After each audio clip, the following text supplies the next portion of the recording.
சத்திய போதனை வழியாக 3ஆம் பாகத்தில் முத்திரையை குறித்து பார்ப்போம்.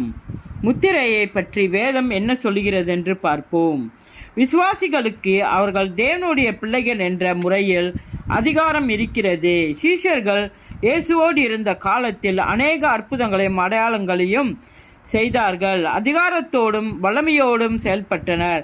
ஆனால் இயேசு பரத்திற்கு ஏறிய பின்பு பரிசுத்த ஆவியின் அபிஷேகத்தை அவர்கள் பெற்றுக்கொள்ளும் வரை தோல்வியற்றவர்களாக தகுதியற்றவர்களாகவும் காணப்பட்டார்கள்.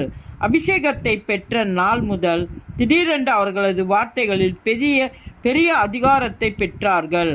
அவர்கள் வார்த்தை தொடர்ந்து வல்லமை புறப்பட்டது.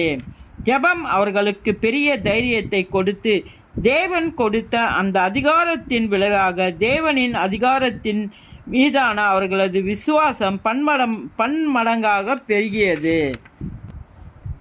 பிறகு உத்தரவாதம். உங்களோடு கூட எங்களையும் கிறிஸ்துவுக்குள் ஸ்திரப்படுத்தி அபிஷேகம் பண்ணினவர் தேவனே. அவர் நம்மை முத்திரித்து நம்முடைய இருதயங்களில் ஆவி என்னும் அச்சாரத்தையும் கொடுத்திருக்கிறார். 2 கொரிந்தியர் 1வது அதிகாரம் 21வது வசனம் 22வது வசனம்.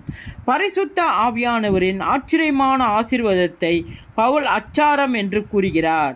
அச்சாரம் அல்லது உத்தரவாதம் என்பதின் கருத்தை அறிந்து கொள்வதன் மூலம் விளங்கிக் கொள்ளலாம்.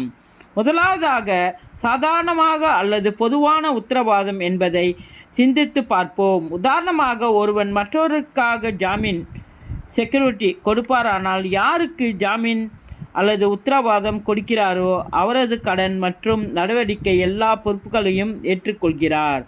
உத்தரவாதத்தின் கரந்தோ பொறுப்பு மிக பெரியதாய் இருக்கிறது. இயேசுவின் நாமத்தில்